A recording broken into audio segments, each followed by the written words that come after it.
গল্পপটের গল্পের আসরে আজ তোমরা শুনবে স্যার আর্থার কোনান ডয়েলের লেখা শার্লক হোমসের গল্প the adventure of the beryl coronet. গল্প পাঠে এবং অন্যান্য চরিত্রে আমি আদিত্য। গল্পটিতে মহিলা কণ্ঠ দিয়েছেন শ্রীমতী অনিতা সরকার। গল্পটি ভালো লাগলে লাইক করো, শেয়ার করো এবং চ্যানেলটিকে সাবস্ক্রাইব করে দিও। তাহলে শুরু হচ্ছে স্যার আর্থার কোনান ডয়েলের লেখা শার্লক হোমসের গল্প the adventure of the beryl করনেট।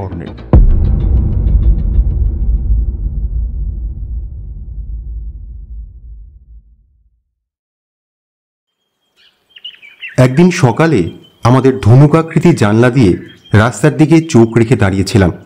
একসময় বলে উঠলাম, দেখো হোমস, একটা পাগল রাস্তা দিয়ে আসছে। ইস, আত্মীয়রা ওকে এই অবস্থায় একলা ছেড়ে দিয়েছে। আমার বন্ধু ধীরে ধীরে আরাম কেদারা থেকে উঠল। ড্রেসিং গাউনের পকেটে হাত ঢুকিয়ে পিছনে এসে দাঁড়িয়ে আমার কাঁধের ওপর দিয়ে নিচের দিকে তাকালো। ফেব্রুয়ারি মাসের উজ্জ্বল সকাল। মাটির উপরে আগের দিনের জমা বরফ তখনও রয়েছে। তার উপরে শীতের সূর্যকিরণ পড়ে ঝকঝক করছে। বেকার স্ট্রিটের মাঝখানটা গাড়ি চলার দাগে ক্ষতবিক্ষত, কিন্তু রাস্তার দুই পাশ এবং ফুটপাতের কিনারে স্তূপীকৃত বরফ এখনো সাদা হয়ে জমে রয়েছে। বাঁধানো পথটুকু চেঁচে পরিষ্কার করা হলেও এখনো এত পিছল যে যাত্রী সমাগম খুবই সামান্য। আসলে যে পাগলাটে লোকটি আমার দৃষ্টি আকর্ষণ করেছিল সে ছাড়া আর কেউই স্টেশনের দিক থেকে এদিকে আসছিল না। লোকটির বয়স বছর 50, লম্বা, সৌম্য, আকর্ষণীয় চেহারা, পরিধানে গম্ভীর অথচ দামি পোশাক, কালো ফ্রক কোট, চকচকে টুপি, পরিষ্কার বাদামি মোজা এবং মুক্ত সাদা ট্রাউজার। কিন্তু পরিচ্ছদ চেহারায় যে মর্যাদা ফুটে উঠেছে তার চালচলন তার সম্পূর্ণ বিপরীত।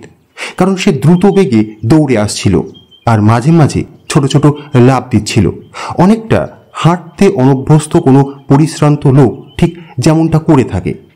দৌড়তে দৌড়তে সে হাত দুটিকে তুলছিল আর নামাচ্ছিল, মাথাটা এদিক ওদিক দোলাচ্ছিল এবং মুখটাকে অসম্ভব রকম কুঞ্চিত করছিল। আমি প্রশ্ন করলাম, আচ্ছা হোমস, লোকটা কি হয়েছে বলো তো? ও কি কারোর বাড়ি খুঁজছে?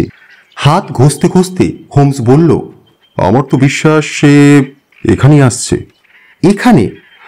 হ্যাঁ, বরং আমি মনে করি ব্যবসায়িক পরামর্শের জন্য সে আমার কাছে আসছে। মনে হচ্ছে এই লক্ষণগুলো আমি চিনি। তার কথার সঙ্গে সঙ্গে লোকটা হাঁপাতে হাঁপাতে আমাদের দরজার দিকে ছুটে এসে ঘণ্টাটা বাজালো। ঘণ্টার শব্দ সারা বাড়িতে প্রতিধ্বনিত হতে লাগলো। কয়েক মুহূর্ত পরে সেই লোকটি আমাদের ঘরে ঢুকলো। সে তখনও হাঁপাচ্ছে আর নানা রকম অঙ্গভঙ্গি করছে, কিন্তু তার দুটি চোখে বেদনা ও হতাশা এতই প্রকট যে আমাদের হাসি মুহূর্তের মধ্যে ভয় ও করুণায় রূপান্তরিত হলো। কিছুক্ষণ তার মুখ দিয়ে কোনো কথাই বের হলো না। বুদ্ধির শেষ সীমান্তে উপনীত মানুষের মতো সে শরীরটাকে দোলাতে দোলাতে চুল ধরে টানতে লাগলো। তারপর হঠাৎ লাফ দিয়ে এত জোরে দেওয়ালে মাথা টুকতে লাগলো যে আমরা ছুটে গিয়ে তাকে ধরে জোর করে ঘরের মাঝখানে নিয়ে এলাম। শার্লক হোমস তাকে আরাম কেদারায় বসিয়ে তার পাশে বসে হাতের ওপর হাত রেখে এমন সহজ সান্ত্বনা সুরে কথা বলতে লাগলো যা সে খুব ভালোভাবেই করতে জানে। সে বলল, আপনি আমাদের কাছে এসেছেন আপনার কাহিনী বলতে, তাই তো? আমি বুঝতে পারছি ছুটে আসার জন্য আপনি খুবই শ্রান্ত। দয়া করে সুস্থ হওয়া পর্যন্ত অপেক্ষা করুন। তারপর আপনার কোনো ছোটখাটো সমস্যার কথা যদি বলেন, আমি আনন্দের সঙ্গে তার সমাধানের চেষ্টা করব। ভিতরের আবেগকে চাপবার জন্য তখনও তার বুকটা ওঠা নামা করছে। সেইভাবে সে আরো 2-1 মিনিট বসে রইল। তারপর রুমালটাকে ভুরুর ওপর বুলিয়ে ঠোঁটটাকে চেপে ধরে আমাদের দিকে তাকালো। তারপর বলল, আপনারা আপনারা বোধহয় আমাকে পাগল ভাবছেন, তাই না?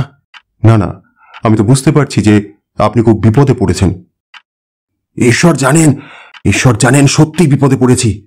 এতই আকস্মিক আর ভয়ঙ্কর সেই বিপদ যে আমার মাথাটা গুলিয়ে দেবার পক্ষে যথেষ্ট। প্রকাশ্য কলঙ্কের ব্যাপার হলে আমি সামলে দিতে পারতাম, যদিও আমার চরিত্র আজও পর্যন্ত নিষ্কলঙ্ক। আর ব্যক্তিগত দুঃখ বেদনা সে তো সবই মানুষের বিধিলিপি। কিন্তু এই দুটো একসঙ্গে এমন ভীতপ্রদ আকার নিয়ে এসেছে যে আমার আমার আত্মাকে পর্যন্ত নাড়া দিয়েছে। তাছাড়া তাছাড়া আমি তো একা নই। এই ভয়ঙ্কর ব্যাপারের হাত থেকে রেহাই পাওয়ার কোনো উপায় যদি না পাওয়া যায় তাহলে দেশের সম্ভ্রান্ত লোক মাত্রই বিপন্ন হবে মিস্টার হোমস। স্যার, আপনি দয়া করে স্থির হন। আপনি কে, আপনার কি হয়েছে দয়া করে খুলে বলুন। আগন্তুক জবাব দিল, আমার নাম হয়তো আপনারা শুনেছেন। আমি আলেকজান্ডার হোল্ডার, থ্রিডনিডল স্ট্রিটের হোল্ডার অ্যান্ড স্টিভেনসন ব্যাংকিং ফার্মের একজন অংশীদার। নামটা আমাদের কাছে সুপরিচিত। লন্ডন শহরের দ্বিতীয় সর্ববৃহৎ বেসরকারি ব্যাংকিং প্রতিষ্ঠানের সিনিয়র পার্টনারের নাম সেটা। কিন্তু এমন কি ঘটল যাতে লন্ডনের একজন অগ্রগণ্য নাগরিক নিজেকে এমন করুণার পাত্র করে তুলেছেন? কৌতূহলের সঙ্গেই আমরা অপেক্ষা করছিলাম। অবশেষে আরেকবার চেষ্টা করে তিনি তার কাহিনীটা বলবার জন্য প্রস্তুত হলেন। তিনি বলতে লাগলেন, সময় যে আমার জন্য কতটা মূল্যবান তা আমি জানি। তাই পুলিশ ইন্সপেক্টর যখন বললেন যে আপনার সহযোগিতা আমার প্রয়োজন, তখনই আমি ছুটতে ছুটতে এখানে চলে এসেছি। পাতাল রেলে বেকার স্ট্রিটে পৌঁছে সেখান থেকে পায়ে হেঁটে আসছি, কারণ বরফের উপর দিয়ে গাড়ি বড় আস্তে চলে। ব্যায়াম করার অভ্যেস তো নেই, তাই দম ফুরিয়ে গিয়েছিল। এখন অনেকটা ভালো বোধ করছি। এবার যত সংক্ষেপে অথচ যত পরিষ্কারভাবে পারি এই ঘটনাগুলো আপনাকে বলছি। আপনি তো ভালোভাবেই জানেন যে সফল ব্যাংকিং ব্যবসা যতটা নির্ভর করে মূলধনের অর্থকরী নিয়োগের ক্ষমতার উপর, ততটাই নির্ভর করে আমানতকারীর সংখ্যা এবং তাদের সঙ্গে আমাদের যোগাযোগ বৃদ্ধির ওপর। অর্থলগ্নির অর্থকরী পদ্ধতিগুলোর অন্যতম হল সংশয়াতীত জামিনে ঋণদান। গত কয়েক বছর এই ধরনের বেশ ভালো কাজ আমরা করেছি। বহু সম্ভ্রান্ত পরিবারকে তাদের চিত্রাবলী, গ্রন্থাগার অথবা চিত্রিত ধাতু ফলক জামিন রেখে বিস্তর টাকা আগাম দিয়েছি। গতকাল সকালে ব্যাংকে আমার অফিসে বসেছিলাম, এমন সময় একজন কেরানি একখানা কার্ড এনে দিল। নামটা দেখেই আমি চমকে উঠলাম। দেখুন, আপনাকেও এর চাইতে আমি বেশি বলতে পারবো না যে সেই নাম সারা পৃথিবীতে সর্বজন পরিচিত। ইংল্যান্ডের শ্রেষ্ঠ, মহত্তম, সর্বাপেক্ষা গৌরবময় নামগুলির অন্যতম সেটা। তাই এই সম্মানে আমি অভিভূত হয়ে পড়লাম। তিনি ঘরে ঢুকলে সেই কথা তাকে বলতে চেষ্টাও করলাম, কিন্তু একটা অপ্রীতিকর কাজকে দ্রুত নিষ্পন্ন করবার বাসনায় তিনি সরাসরি ব্যবসায়িক কথায় প্রবৃত্ত হলেন। তিনি বললেন, মিস্টার হোল্ডার, আমি শুনেছি আপনারা টাকা আগাম দিয়ে থাকেন। আগে জামিন ভালো হলে ফার্ম টাকা দেয়। অবিলম্বে 50,000 পাউন্ড আমার একান্ত প্রয়োজন। অবশ্য এই সামান্য অর্থের 10 গুণ আমি আমার বন্ধুদের কাছ থেকে ধার করতে পারতাম, কিন্তু সেটা ব্যবসায়িক ভিত্তিতে পাওয়াই আমি পছন্দ করছি এবং সেই কাজটা আমি নিজেই করতে চাই। আপনি সহজেই বুঝতে পারছেন যে আমার মতন লোকের পক্ষে কোনো রকম বাধ্যবাধকতার মধ্যে দিয়ে যাওয়া বুদ্ধিমানের কাজ নয়। আগে কতদিনের জন্য টাকাটা চান জানতে পারি কি? আগামী সোমবার আমার একটা মোটা টাকা পাওয়ার কথা আছে। আপনি যে অর্থ দেবেন এবং তার জন্য যা সুদ ধার্য করবেন তখন একসঙ্গে মিটিয়ে দেব, কিন্তু টাকাটা আমার এক্ষুনি পাওয়া চাই। আমার ব্যক্তিগত তহবিল থেকে আপনাকে অবিলম্বে টাকাটা দিতে পারলে আমি খুশি হতাম, কিন্তু এতটা ভার আমার পক্ষে বহন করা সম্ভব নয়। আবার ফার্মের নামে যদি ব্যবস্থা করতে হয় তাহলে আমার অংশীদারদের প্রতি সুবিচারের জন্য, এমনকি আপনার ক্ষেত্রেও ব্যবসা সুলভ সতর্কতাগুলি আমাকে অবশ্যই অবলম্বন করতে হবে। ঠিক আছে, আমিও তাই চাই। চেয়ারের পাশে রাখা একটা চৌকো কালো মোরক্কো চামড়ার বাক্স তুলে তিনি বললেন, আপনি নিশ্চয়ই মরকত মুকুটের কথা শুনেছেন, তাই না? সে কি, মানে সারা সাম্রাজ্যের সর্বাপেক্ষা মূল্যবান বেসরকারি সম্পত্তির অন্যতম যেটা? হ্যাঁ, ঠিকই বলেছেন। এই কথা বলে তিনি বাক্সটি খুললেন।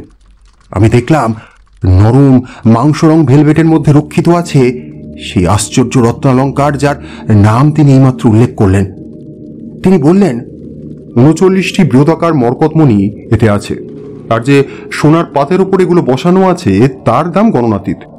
সর্বনিম্ন দাম ধরলেও এই মুকুটের দাম আমার প্রার্থিত টাকার দ্বিগুণ হবে। জামিন হিসেবে এটাকেই আপনার কাছে রাখতে আমি প্রস্তুত। মূল্যবান বাক্সটি হাতে নিয়ে আমি বিব্রতভাবে মহামান্য মক্কেলের দিকে তাকালাম। তিনি প্রশ্ন করলেন, কি হলো, দাম সম্পর্কে আপনার সন্দেহ আছে নাকি? মোটে না, আমার শুধু সন্দেহ। এটা হাতছাড়া করা উচিত হবে কি না? দেখুন, সে বিষয়ে আপনি নিশ্চিন্ত থাকুন। 4 দিনের মধ্যে এটাকে খালাস করে নিতে পারবো এ বিষয়ে সম্পূর্ণ নিশ্চিত না হলে এটাকে হাতছাড়া করবার কথা আমি স্বপ্নেও ভাবতাম না। আর তাছাড়া এটা শুধুমাত্র নিয়ম রক্ষার ব্যাপার। আচ্ছা, জামিনটা যথেষ্ট তো? হ্যাঁ, প্রচুর প্রচুর। দেখুন মিস্টার হোল্ডার, আপনার সম্পর্কে সবকিছু শুনে আপনার উপর আমার যে বিশ্বাস জন্মেছে এটা তারই বড় প্রমাণ। আমি আশা করি এই ব্যাপারে আপনি বিচক্ষণতার সঙ্গে সব রকম গল্প গুজব থেকে বিরত থাকবেন। তাছাড়া সর্বপ্রকার সতর্কতার সঙ্গে এই মুকুটকে রক্ষা করবেন, কারণ এটার কোনো রকম ক্ষতি হলে যে একটা প্রকাশ্য কেলেঙ্কারির সৃষ্টি হবে সে কথা আপনাকে বলাই বাহুল্য।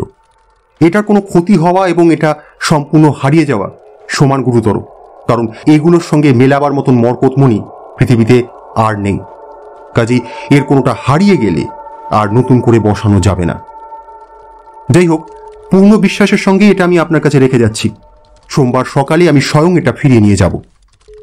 আমি বুঝতে পারলাম যে আমার মক্কেল চলে যাবার জন্য খুবই ব্যস্ত, তাই আর কোনো কথা না বলে ক্যাশিয়ারকে ডেকে 50,000 পাউন্ডের নোট দেবার নির্দেশ দিলাম। যাই হোক, আবার যখন একা হলাম, মূল্যবান বাক্সটা তখনও আমার সামনে টেবিলের উপরে রয়েছে। এই বাক্সটা নিয়ে যে প্রচণ্ড দায়িত্ব আমি ঘাড়ে নিয়েছি সেই বিষয়ে আমার মনে দুশ্চিন্তা দেখা দিল। এটা একটা জাতীয় সম্পদ, কাজে এর যদি কোনো দুর্ভাগ্য দেখা দেয় তাহলে যে একটা ভয়ঙ্কর কেলেঙ্কারি দেখা দেবে সে বিষয়ে কোনো সন্দেহ নেই। এত বড় দায়িত্ব গ্রহণ করায় আমার মনে অনুশোচনা দেখা দিল, কিন্তু ততক্ষণে অনেক দেরি হয়ে গেছে। কাজেই আমার ব্যক্তিগত সিন্ধুকে সেটা তালা বন্ধ করে রেখে আবার কাজে মন দিলাম।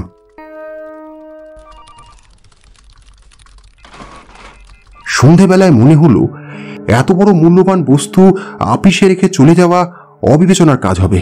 ব্যাংকের সিন্দুক তো এর আগেও ভাঙা হয়েছে, আমারটাও যে হবে না তা কে বলতে পারে? আর যদি হয়, কি ভয়ঙ্কর অবস্থায় যে আমি পড়ব তা চিন্তাও করতে পারলাম না। তাই স্থির করলাম পরবর্তী কয়েকটা দিন ওটাকে সঙ্গে নিয়েই যাতায়াত করব, যাতে ওটা কোনো সময় হাতছাড়া না হতে পারে।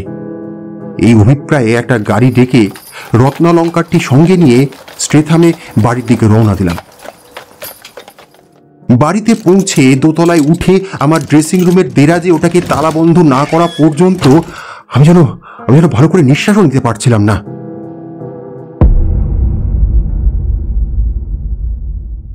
মিস্টার হোমস, এবার আমার গৃহস্থালির কথা কিছু বলি, কারণ সেখানকার পরিস্থিতিটাও আপনার ভালো করে বোঝা দরকার। আমার ঝাড়ুদার এবং বালক ভৃত্য বাড়ির বাইরেই ঘুমায়, কাজেই তাদের গোড়াতেই বাদ দেওয়া যায়। 3টি পরিচারিকা অনেক বছর যাবৎ আমার কাছে আছে, কাজেই তাদের বিশ্বস্ততা সম্পূর্ণভাবে সন্দেহের অতীত। অবশ্য লুসিপার নামে একটি পরিচারিকা এই কয়েক মাস আগেই কাজে বহাল হয়েছে। খুব চমৎকার প্রশংসাপত্র নিয়ে সে এসেছিল, আর তার কাজেও আমি সন্তুষ্ট। মেয়েটি সুন্দরী, যারাই মাঝে মধ্যে বাড়িতে এসেছে তারাই তার প্রতি আসক্ত হয়েছে। তার মধ্যে ওই একটি মাত্র ত্রুটি আমি লক্ষ্য করেছি, তাছাড়া আর সব দিক থেকে সে খুবই ভালো মেয়ে। এ তো গেল আমার চাকরদের কথা। আমার পরিবার খুবই ছোট, তাই তাদের কথা বলতে বেশি সময় লাগবে না। আমি নিজে মৃতদার। আমার একমাত্র ছেলে, তার নাম আর্থার। সে আমাকে হতাশ করেছে মিস্টার হোমস, ভীষণভাবে হতাশ করেছে। আর কোনো সন্দেহ নেই যে সেই সব দোষ আমার। লোকে বলে আমিই নাকি তাকে নষ্ট করেছি। হয়তো তাই হবে। প্রিয়তমা স্ত্রী মারা গেলে আমার মনে হলো সেই তো আমার একমাত্র ভালোবাসার ধন। মুহূর্তের জন্য তার মুখ থেকে হাসি মিলিয়ে গেলে আমি সহ্য করতে পারতাম না। তার কোনো ইচ্ছাই আমি অপূর্ণ রাখিনি। হয়তো আমি আর একটু শক্ত হলে আমাদের দুজনের পক্ষেই ভালো হতো, কিন্তু আমি তো তার ভালোর জন্যই সব করেছিলাম। স্বভাবতই আমি চেয়েছিলাম আমার পরে সেই আমার ব্যবসা দেখবে, কিন্তু ব্যবসাতে তার মন ছিল না। সে ছিল বেপরোয়া, বাউন্ডুলে। আর সত্যি কথা বলতে কি, বেশি টাকার লেনদেনের ব্যাপারে আমি তাকে বিশ্বাসও করতাম না। অল্প বয়সে সে একটা সম্ভ্রান্ত ক্লাবের সদস্য হয় এবং তার মনোরম আচার আচরণের জন্য বহু ধনী অমিতবায়ী লোকের সঙ্গে তার ঘনিষ্ঠতা হয়। সেখানে সে জুয়া খেলতে শিখল, ঘোর ধরে টাকা ওড়াতে লাগলো। ক্রমে বারবার আমাকে অনুরোধ করতে শুরু করলো তার মাসোহারার টাকা আগাম দিতে, যাতে ঋণ শোধ করে নিজের সম্মান বজায় রাখতে পারে। যে সাংঘাতিক দলে সে ভিড়ে গিয়েছিল তার থেকে বেরিয়ে আসবার জন্য সে একাধিকবার চেষ্টাও করেছে, কিন্তু তার বন্ধু ওই স্যার জর্জ বার্নওয়েলের প্রভাব তাকে আবার ফিরিয়ে নিয়ে গেছে সেই সাংঘাতিক দলে। অবশ্য স্যার জর্জ বার্নওয়েলের মতন লোক যে তার উপর প্রভাব বিস্তার করবে তাতে আমি বিস্মিত হইনি। প্রায় সে তাকে আমাদের বাড়িতে নিয়ে আসতো, আর সত্যি কথা বলতে কি, তার ব্যবহারে আমি নিজেই আকৃষ্ট না হয়ে পারিনি। সে আর্থারের থেকে বয়সে বড়, খুব কাজের লোক, সব জায়গায় গেছে, সবকিছু দেখেছে, চমৎকার কথা বলতে পারে, আর দেখতেও খুবই সুপুরুষ। কিন্তু তার ব্যক্তিগত চাকচিক্যের কথা ছেড়ে দিয়ে ঠান্ডা মাথায় যখন তার কথা ভাবি, তখনই তার পুরুষ ভাষণ আর চোখের দৃষ্টি দেখে আমার মনে হয় যে তার মতন লোককে গভীরভাবে অবিশ্বাস করাই উচিত। আর মানব চরিত্র সম্পর্কে স্ত্রীলোকের দ্রুত অন্তর্দৃষ্টির গুণে আমার ছোট্ট মেরিও তাই মনে করে। মিস্টার হোমস, এবার মেরির কথা কিছু বলা দরকার। সে আমার ভাইজি, কিন্তু 5 বছর আগে আমার ভাইয়ের মৃত্যু হলে সে যখন পৃথিবীতে একেবারে একা, তখনই আমি তাকে দত্তক নিলাম এবং সেই থেকে তাকে মেয়ের মতোই দেখে আসছি। আমার ঘরে সে যেন একটা সূর্যরশ্মি, মিষ্টি, অনুরাগী, সুন্দরী, যেমন আশ্চর্য ব্যবস্থাপিকা ও গৃহিণী, তেমনি শান্ত, স্নিগ্ধ ও নম্র। এক কথায় বলতে গেলে সে আমার ডান হাত। তাকে ছাড়া আমার যে কি হতো আমি জানি না। শুধু একটা বিষয়ে সে আমার ইচ্ছার বিরোধিতা করেছে। আমার ছেলে আর্থার 2 বার তাকে বিয়ে করতে চেয়েছে, কারণ সে তাকে একান্তভাবে ভালোবাসে, কিন্তু প্রতিবারই সে আপত্তি জানিয়েছে। আমার কি মনে হয় জানেন, একমাত্র সেই পারত তাকে সৎ পথে ফিরিয়ে আনতে, আর এই বিয়ে হয়তো তার জীবনটাকে বদলে দিতে পারত। কিন্তু হায়, বড্ড দেরি হয়ে গেছে মিস্টার হোমস, চিরদিনের মতোই বড্ড দেরি হয়ে গেছে। যাই হোক, আমার বাড়িতে যারা বাস করে তাদের কথা তো শুনলেন। এবার আমার দুর্দশার কাহিনী বলছি। সেই রাতে ডিনারের পর ড্রয়িং রুমে বসে আমরা কফি খাচ্ছিলাম। সেই সময় আর্থার ও মেরিকে আমার অভিজ্ঞতার কথা এবং আমাদের বাড়িতে যে বহুমূল্যবান সম্পদ আছে তার কথা বললাম। শুধু আমার মক্কেলের নামটা চেপে গেলাম। লুসিপারি কফি এনেছিল, কিন্তু আমি নিশ্চিত করে বলতে পারি যে সে তখন সেখান থেকে চলে গিয়েছিল। অবশ্য দরজাটা বন্ধ ছিল কিনা তা বলতে পারছি না। আমার কথা শুনে মেরি ও আর্থারের খুব আগ্রহ হলো এবং সেই বিখ্যাত মুকুটটা দেখতে চাইল, কিন্তু আমি আর ওটাকে নাড়াচাড়া করতে চাইলাম না। আর্থার প্রশ্ন করল,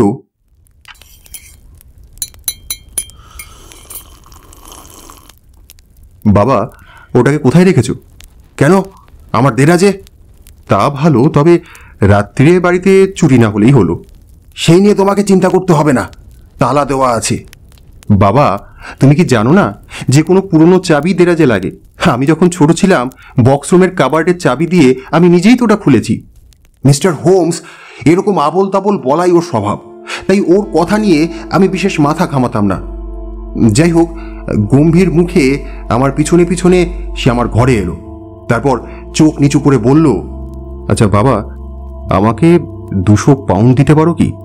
না, পারি না। টাকার ব্যাপারে তোমার প্রতি অনেক উদারতা আমি দেখিয়েছি, কিন্তু আর নয়। হ্যাঁ, তুমি ঠিকই বলেছ যে তুমি অনেক দয়াই করেছো আমার উপর, কিন্তু বাবা, এই টাকাটা যে আমার চাই, না হলে যে ক্লাবে আমি আর মুখ দেখাতে পারবো না। সেটা তোমার পক্ষে ভালো হবে। ওই ক্লাবে যাওয়া বন্ধ হলে তোমার জীবনে অনেক উন্নতি হবে, বুঝতে পেরেছো? তা হয়তো ঠিকই বলছো, কিন্তু আমি অপমানিত হয়ে সেখান থেকে চলে আসি, তা তুমি তো চাও না নিশ্চয়ই। আর সেই অপমান কিন্তু আমি সহ্য করব না। টাকাটা আমার চাই। তুমি যদি না দাও তাহলে কিন্তু আমি অন্য পথ ধরতে বাধ্য হব। মিস্টার হোমস, তার কথায় আমার প্রচন্ড রাগ হলো, কারণ এই মাসে এটা তার 3য় দাবি। চেঁচিয়ে বললাম, শোনো আর্থার, আমার কাছ থেকে আর 1 ফার্দিংও তুমি পাবে না। তোমার যা ইচ্ছা তাই করতে পারো। আমার এই কথা বলার পর সে আর একটাও কথা না বলে মাথা নুইয়ে ঘর থেকে চলে গেল। সে চলে গেলে পর দেরাজ খুলে দেখে নিলাম সব ঠিক আছে। তারপর আবার চাবি দিয়ে দিলাম। তারপর বাড়ির চারিদিকটা ঘুরে দেখবার জন্য বের হলাম। এই কাজটা সাধারণত মেরি করে থাকে। কিন্তু সেই রাতে কাজটা আমারই করা উচিত বলে মনে হয়েছিল। সিঁড়ি দিয়ে নামতে নামতে দেখলাম হলের পাশের জানালায় মিরি দাঁড়িয়ে আছে। আমি তার কাছে যেতেই সে জানালাটা বন্ধ করে দিল। একটু বিচলিতভাবে আমার দিকে তাকিয়ে সে বলল, আচ্ছা বাপি, তুমি কি লুসিকে আজ রাতে বাইরে যাওয়ার অনুমতি দিয়েছো? লুসিকে? কই, না তো। কিন্তু এইমাত্র সে পেছনের দরজা দিয়ে ঢুকলো। পাশের দরজায় সে যে কারোর সাথে দেখা করতে গিয়েছিল সে বিষয়ে কোনো সন্দেহ নেই। বাপি, এটা কিন্তু ভালো নয়, এসব বন্ধ করা দরকার। তাই তো, এক কাজ করো, সকালেই তুমি তাকে বলো, অথবা অথবা যদি তুমি চাও তাহলে আমিও বলতে পারি। আচ্ছা, ভালো করে দেখে নিয়েছো তো? সবকিছু আটকানো আছে তো? হ্যাঁ বাপি, খুব ভালো করে দেখেছি, সব বন্ধ আছে। যাক, ঠিক আছে, চলো, শুভরাত্রি। এই কথা বলে তাকে চুম্বন করে শোবার ঘরে চলে গেলাম। একটু পরেই ঘুমিয়েও পড়লাম। মিস্টার হোমস, এই ব্যাপারের সঙ্গে জড়িত সবকিছুই আপনাকে বলতে আমি চেষ্টা করছি। যদি কোনো বিষয় অস্পষ্ট মনে হয় তাহলে দয়া করে প্রশ্ন করবেন কিন্তু। না না, বরং আপনার বিবরণ অতিশয় প্রাঞ্জল। দয়া করে আপনি ঘটনাটা বলে যান। মিস্টার হোমস, এবার কাহিনীর যে অংশটা আমি বলবো সেটা যেন খুবই প্রাঞ্জল হয় তাই আমি চাই। দেখুন, আমার ঘুম খুব গাঢ় নয়। মনের উদ্বেগ সেরাতে আমার ঘুমকে নিঃসন্দেহে আরো পাতলা করে দিয়েছিল। রাত 2টো নাগাদ বাড়িতে একটা শব্দ শুনে আমার ঘুম ভেঙে গেল। আমি ভালোভাবে জাগবার আগেই শব্দটা থেমে গিয়েছিল, কিন্তু মনের মধ্যে এমন একটা ধারণা রেখে গিয়েছিল যেন কোনোখানে একটা জানালা আস্তে করে বন্ধ হয়ে গেল। আমি শুয়ে শুয়ে কান খাড়া করে রইলাম। হঠাৎ সভয়ে শুনতে পেলাম পাশের ঘরে খুব আস্তে আস্তে চলার স্পষ্ট পায়ের শব্দ। ভয়ে কাঁপতে কাঁপতে বিছানা থেকে উঠে ড্রেসিং রুমের দরজায় উঁকি দিলাম, আর তারপর যা দেখলাম তাতে আর্তনাদ করে উঠে বললাম, আর্থার, শয়তান, চোর, তোমার সাহস কি করে হলো ওই মুকুটে হাত দিতে? ঘরে অনুজ্জ্বল আলো জ্বলছিল। আমার ছেলে শুধু শার্ট আর ট্রাউজার পরা অবস্থায় সেই আলোর পাশে দাঁড়িয়েছিল, আর তার হাতে হাতে সেই মুকুট। আমার মনে হলো প্রাণপণ শক্তিতে সেটাকে সে মুচড়ে বাঁকাতে চেষ্টা করছে। আমার চিৎকার শুনে সে মুকুটটাকে হাত থেকে ফেলে দিল। তার মুখ তখন মৃত্যুর মতন সাদা হয়ে গেছে। সেটাকে তুলে নিয়ে ভালো করে দেখতে লাগলাম। দেখলাম 3টে মরকত মণি সমেত মুকুটের একটা কোণ খোয়া গেছে। রাগে জ্ঞান হারিয়ে আমি চিৎকার করে বলে উঠলাম, বদমাস, তুমি এটাকে নষ্ট করলে, চিরদিনের মতন আমাকে অপমানিত করলে। যে মণিগুলো চুরি করেছো সেগুলো কোথায়? বলো, বলো কোথায়? চুরি? আমার কথা শুনে সেও চিৎকার করে উঠল, হ্যাঁ হ্যাঁ, চুরি, তুমি চোর। না না বাবা, কিছু খোয়া যায়নি, খোয়া যেতে পারে না। খোয়া যায়নি? 3টে মরকতমণি খোয়া গেছে, আর তুমি জানো সেগুলো কোথায়? চোরের সঙ্গে কি তোমাকে মিথ্যাবাদীও বলতে হবে নাকি? আমি কি সচক্ষে দেখিনি যে তুমি আরো একটা খুলে নিতে চেষ্টা করছিলে? বাবা, অনেক গালাগালি করেছো, আমি কিন্তু আর সহ্য করব না। আর তুমি যখন আমাকে অপমানি করছো তখন আমি আর একটা কথাও বলবো না। সকালেই আমি তোমার বাড়ি ছেড়ে চলে যাব, আর এই পৃথিবীতে আমি নিজের পথ নিজেই দেখে নেব। না না না আর্থার, আর সেটা হবে না। এবার সেটা আমি পুলিশের হাতেই ছেড়ে দেব। এই ব্যাপারটার আমি আগাগোড়া তদন্ত করব। ঠিক আছে, কিন্তু আমার কাছ থেকে আর তুমি কিছুই জানতে পারবে না। যদি পুলিশ ডাকতে চাও ডাকো, তারা এসে যা পারে তাই করুক। মিস্টার হোমস এমন রাগের সঙ্গে সে কথাগুলো বলল যা তার পক্ষে স্বাভাবিক নয়। ততক্ষণে সারা বাড়ি জেগে উঠেছে, কারণ রাগে আমার গলা খুবই চড়ে গিয়েছিল। মেরি প্রথম ছুটে আমার ঘরে ঢোকে। মুকুটটা আর আর্থারের মুখ দেখেই সে সমস্ত ব্যাপারটা বুঝতে পারে এবং আর্তনাদ করে জ্ঞান হারিয়ে মেঝেতে লুটিয়ে পড়ে। চাকরানীকে পুলিশ ডাকতে পাঠালাম এবং সঙ্গে সঙ্গে তদন্তের ভার তাদের হাতে ছেড়ে দিলাম। 2 হাত ভাঁজ করে আর্থার চুপচাপ দাঁড়িয়েছিল। ইন্সপেক্টরও একজন কনস্টেবলকে বাড়িতে ঢুকতে দেখে আমাকে জিজ্ঞাসা করলো তার বিরুদ্ধে চুরির অভিযোগ আনা আমার উদ্দেশ্য কিনা। আমি জবাবে বললাম, ক্ষতিগ্রস্ত মুকুটটা জাতীয় সম্পদ, কাজে এখানে এটার কারোর ব্যক্তিগত ব্যাপার নয়, একটা প্রকাশ্য ব্যাপার। আমি তখন দৃঢ় সংকল্প। আমি চাইছিলাম আইন তার নিজের পথে চলুক। সে আমাকে বলল, বাবা, আমাকে এক্ষুনি গ্রেপ্তার হতে দিও না। 5টা মিনিটের জন্য হলেও আমাকে একবার অন্তত বাড়ির বাইরে যেতে দাও। এতে আমাদের দুজনেরই ভালো হবে। যাতে তুমি পালিয়ে যেতে পারো বা হয়তো চুরির মাল লুকিয়ে ফেলতে পারো। দেখো আর্থার, এই যে ঘটনা ঘটেছে তার ফলে শুধু আমার সম্মান নয়, আমার চাইতে অনেক বড় একজনের সম্মান বিপন্ন হবে। তাছাড়া এর ফলে এমন একটা কেলেঙ্কারি সৃষ্টি হবে যাতে হয়তো সমস্ত জাতিটা বিক্ষুব্ধ হয়ে উঠবে। 3টে হারানো পাথর নিয়ে তুমি কি করেছো শুধু এইটুকু যদি আমাকে বলে দাও, তাহলে তো এই সব কিছু এড়ানো যায়। দেখো আর্থার, ব্যাপারটার মুখোমুখি দাঁড়ালে তোমার কোনো ক্ষতি নেই। তুমি তো ধরাই পড়েছো। স্বীকারোক্তি করলে তোমার অপরাধ কিছু বাড়বে না। মরকত মণিগুলো কোথায় আছে সে কথা তুমি যদি আমাকে বলো, তাহলে আমি সাধ্যমতো ঘটনার প্রতিকার করতে চেষ্টা করব। সবকিছু ক্ষমা করে দেবো, সবকিছু ভুলে যাব।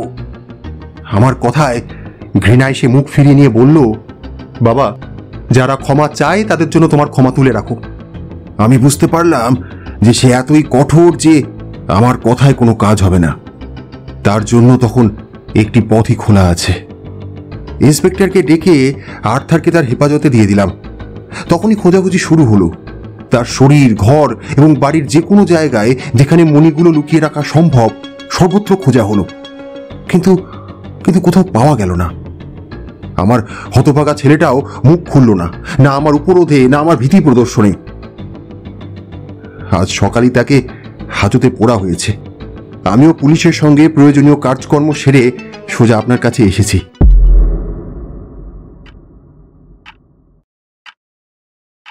মিস্টার হোমস, আমি আপনাকে অনুরোধ করছি, এই রহস্যের সমাধানে আপনি আপনার ক্ষমতা প্রয়োগ করুন। পুলিশ খোলাখুলি স্বীকার করেছে যে বর্তমানে তারা কিছুই করতে পারবে না। খরচপত্র যা খুশি আপনি করবেন। ইতিমধ্যে 1000 পাউন্ডের একটা পুরস্কার আমি ঘোষণা করেছি। কিন্তু হায় ঈশ্বর, আমি এখন কি করব? এক রাতের মধ্যে আমি সম্মান হারিয়েছি, আমার মণিগুলো হারিয়েছি, আমার ছেলেকে হারিয়েছি। 2 হাতে মাথাটা চেপে ধরে সামনে পিছনে দুলতে দুলতে অসহ্য দুঃখে বিচলিত ছোট্ট শিশুর মতোই সে নিজের মনেই কথা বলতে লাগলো। 2টি ভুরুকে একত্র জড়ো করে এবং চোখ দুটোকে আগুনের দিকে নিবদ্ধ করে শার্লক হোমস কয়েক মিনিট চুপচাপ বসে রইল। তারপর প্রশ্ন করল, আচ্ছা মিস্টার হোল্ডার, আপনার কাছে কি লোকজন আসে?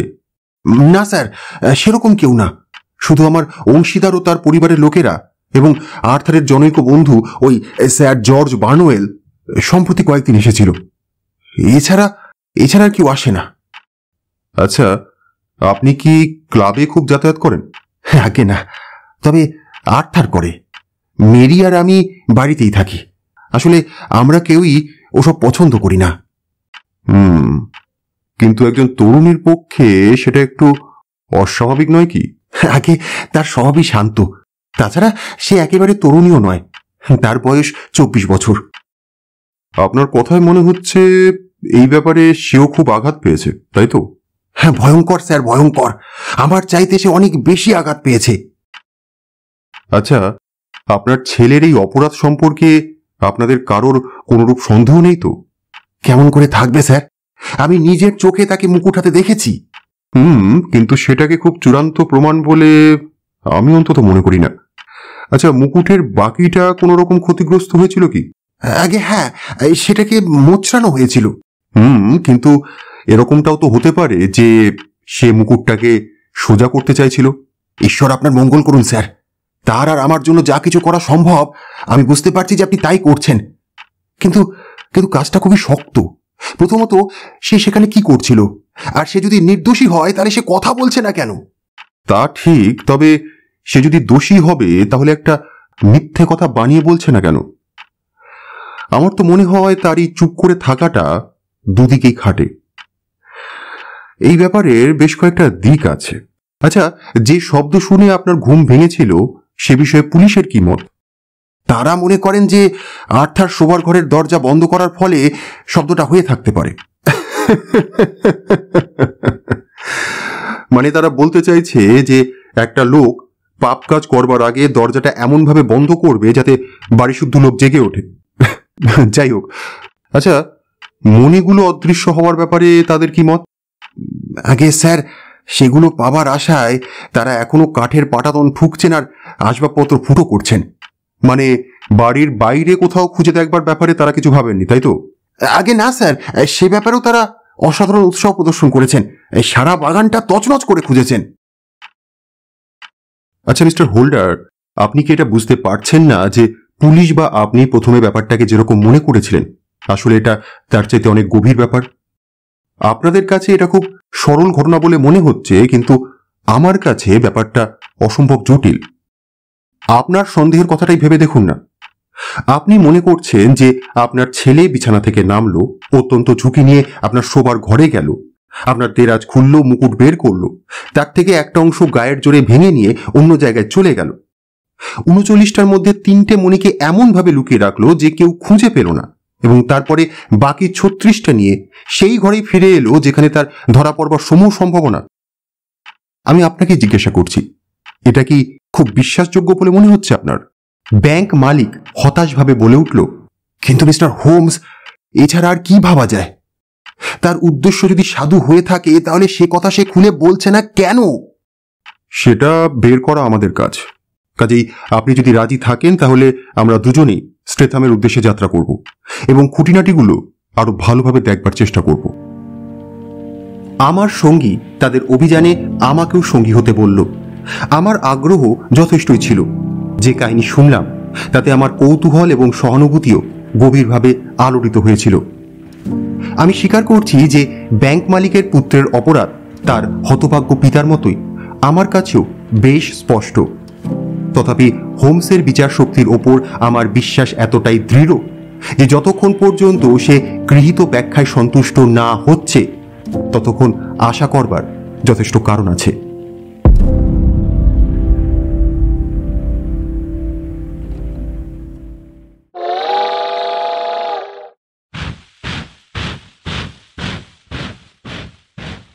দক্ষিণ শহরতলিতে যাবার সারাটা পথ সে কোনো কথাই বলল না। সারাক্ষণ বুকের ওপর থুতনি রেখে টুপিটাকে চোখের ওপর নামিয়ে গভীর চিন্তায় মগ্ন হয়ে বসে রইল। আশার একটুখানি আলো দেখতে পেয়ে আমাদের মক্কেলের মনটাও তাজা হয়ে গেল।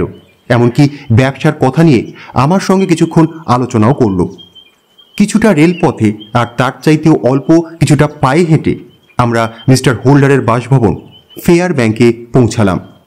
ফেয়ার ব্যাংক একটা শ্বেত পাথরের প্রমাণ আকারের চৌকোনা বাড়ি, রাস্তা থেকে একটু দূরে অবস্থিত। দুটো বড় লোহার গেট দিয়ে প্রবেশ পথটা বন্ধ। সেখান থেকে দুটো গাড়ির পথ বাড়ির দিকে চলে গেছে। মাঝখানে বরফ ঢাকা লন, ডান দিকে একটা ছোট ঝোপ। তারপর থেকেই 2 সারি পরিষ্কার কেয়ারির ভেতর দিয়ে একটা সরু রাস্তা চলে গেছে রান্নাঘরের দরজা পর্যন্ত। সেই পথেই ফেরিওয়ালারা যাতায়াত করে। বাঁ দিকে একটা গলি চলে গেছে আস্তাবল পর্যন্ত। গলিটা বাড়ির অন্তর্গত জমির ভিতরে নয়, একটা স্বল্প ব্যবহৃত প্রকাশ্য পথ। আমাদের দরজায় দাঁড় করিয়ে রেখে হোমস সারা বাড়িটা ঘুরে দেখল। সামনেটা দেখে নিয়ে ফেরিওয়ালাদের পথ ধরে পিছনের বাগানে গিয়ে আস্তাবলের গলিতে পড়ল। এতে তার এত বিলম্ব হতে লাগলো যে মিস্টার হোল্ডার ও আমি খাবার ঘরে ঢুকে আগুনের পাশে বসে তার জন্য অপেক্ষা করতে লাগলাম। আমরা চুপচাপ বসেছিলাম। এমন সময় দরজা খুলে একটি তরুণী ঘরে ঢুকল। তার উচ্চতা মাঝারির থেকে একটু বেশি, একহারা চেহারা, চুল ও চোখ কালো। ত্বকের বিবর্ণতার জন্য তাকে যেন আরো বেশি কালো দেখাচ্ছিল। কোনো স্ত্রীলোকের মুখ এরকম মারাত্মক বিবর্ণ আমি আর কখনো দেখেছি বলে মনে হলো না। তার ঠোঁট দুখানি রক্তহীন, কেঁদে কেঁদে চোখ দুটো ফুলে গেছে। তাকে দেখে মনে হলো ব্যাংক মালিক অপেক্ষাও তার দুঃখ যেন গভীরতর। আমার উপস্থিতিকে উপেক্ষা করে সে সোজা তার বাবার কাছে এগিয়ে গেল। তারপর মেয়েদের মধুর মমতায় তার মাথায় হাত বুলিয়ে দিতে লাগলো। সে প্রশ্ন করল, বাপি, তুমি কি আর্থারকে ছেড়ে দেওয়ার নির্দেশ দিয়েছ? না রে মা, আসলে ব্যাপারটার আগাগোড়া তদন্ত হওয়া দরকার। কিন্তু মেয়েদের মনকে তো তুমি জানো। আমি নিশ্চিত জানি সে নির্দোষ। সে যদি নির্দোষী হয় তাহলে সে চুপ করে আছে কেন? হয়তো তুমি তাকে সন্দেহ করছো বলেই সে রাগ করে চুপ করে আছে। কি বলছিস মা? তাকে মুকুট হাতে দেখেও আমি সন্দেহ করব না? এ কি সম্ভব? এমনও তো হতে পারে যে সে শুধু ওটা দেখার জন্য হাতে নিয়েছিল। আমার কথা শোনো, ব্যাপারটা এখানেই শেষ করো। আর্থার জেলে যাবে ভাবতেই আমার কষ্ট হচ্ছে। না মা, মণিগুলো না পাওয়া পর্যন্ত আমি ব্যাপারটা ছেড়ে দেব না, কখনো না। আর্থারের প্রতি মমতায় তুমি হয়তো দেখতে পাচ্ছ না, এর ফল আমার পক্ষে কত ভয়াবহ হতে পারে। চাপা দেওয়া তো দূরের কথা, আরো গভীরভাবে তদন্ত করবার জন্য আমি লন্ডন থেকে এই ভদ্রলোককে এনেছি। আমার দিকে তাকিয়ে সে প্রশ্ন করল, এই ভদ্রলোক? না, ইনি নন, এনার বন্ধু। তিনি বাড়িটা ঘুরে এখন আস্তাবলের গলিতে গেছেন। আস্তাবলের গলি? সেখানে তিনি কি পাবেন বলে আশা করছেন? শোনো বাপি, আমি জানি এবং বিশ্বাস করি আর্থার এ ব্যাপারে নির্দোষ। আপনার সঙ্গে আমি সম্পূর্ণ একমত। জুতো থেকে বরফ ঝেড়ে ফেলবার জন্য মাদুরের কাছে গিয়ে হোমস বলল, আচ্ছা, আমি নিশ্চয়ই মিস মেরি হোল্ডারের সঙ্গে কথা বলছি। আপনাকে দু একটা প্রশ্ন জিজ্ঞেস করতে পারি কি?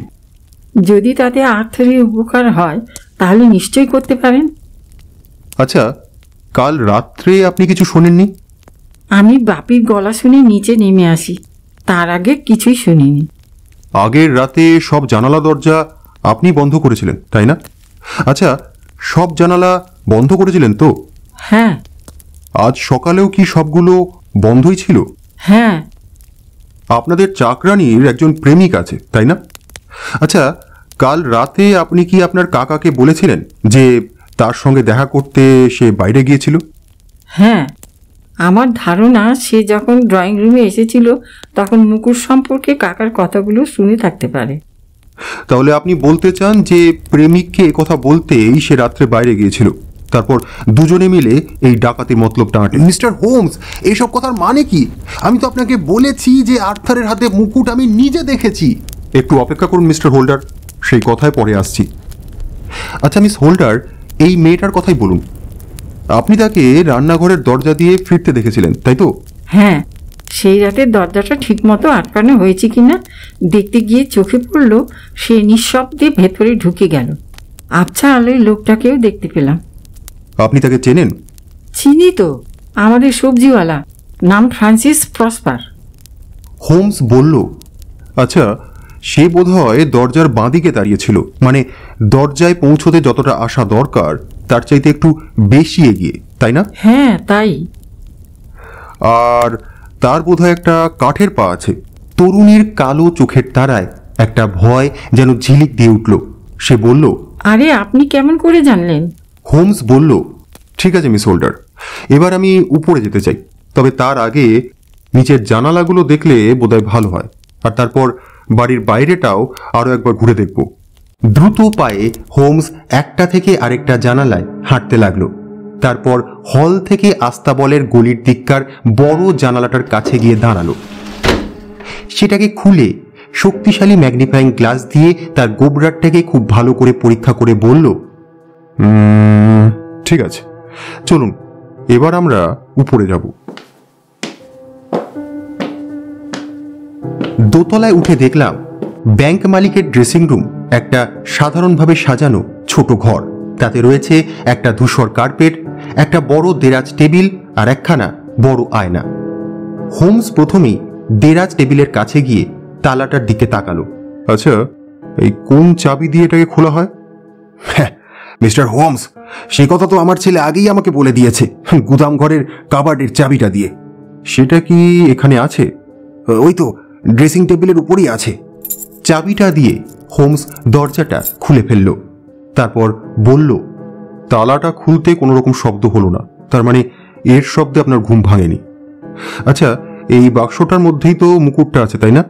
এই কথা বলে বাক্সটা খুলে মুকুটটা বের করে সেটাকে সে টেবিলের উপরে রাখল। রত্নশিল্পের এক অপূর্ব নিদর্শন। যে 36টা পাথর বসানো রয়েছে সেরকম পাথর আমি কোনোদিন দেখিনি। মুকুটের একটা কোণ দুমড়ানো, সেখান থেকে 3টে মণিসহ খানিকটা অংশ ভেঙে নেওয়া হয়েছে। দেখুন মিস্টার হোল্ডার, মুকুটের যে কোণটা হারিয়েছে এটা হচ্ছে তার অনুরূপ একটা কোণ। দয়া করে এটাকে ভাঙার চেষ্টা করুন তো। মিস্টার হোমস, এই কথা আমি ভাবতেই পারি না। তাহলে আমি চেষ্টা করি। এই কথা বলে হোমস হঠাৎ সেটাকে ভাঙতে চেষ্টা করল, কিন্তু পারল না। তারপর বলল, হ্যাঁ, মনে হচ্ছে একটু বেঁকেছে মাত্র। আমার আঙুলগুলো অসাধারণ শক্ত হওয়া সত্ত্বেও এটাকে ভাঙতে আমার অনেক সময় লাগবে। কাজে একজন সাধারণ লোকের পক্ষে এটা কখনোই সম্ভব নয়। আচ্ছা মিস্টার হোল্ডার, একটা কথা বলুন তো, আমি যদি এটা ভাঙতে পারতাম তাহলে কি হতো জানেন? আমি বলে দিচ্ছি, একটা পিস্তলের গুলির মতো শব্দ হতো। অথচ আপনি কি আমাকে বলেননি যে আপনার বিছানার কয়েক গজের মধ্যে ব্যাপারটা ঘটেছে, কিন্তু আপনি কিছুই শুনতে পাননি? মিস্টার হোমস, আমি কি বলবো বুঝে পাচ্ছি না। আমার কাছে সব জিনিসগুলি তো আরো আরো অন্ধকার হয়ে যাচ্ছে।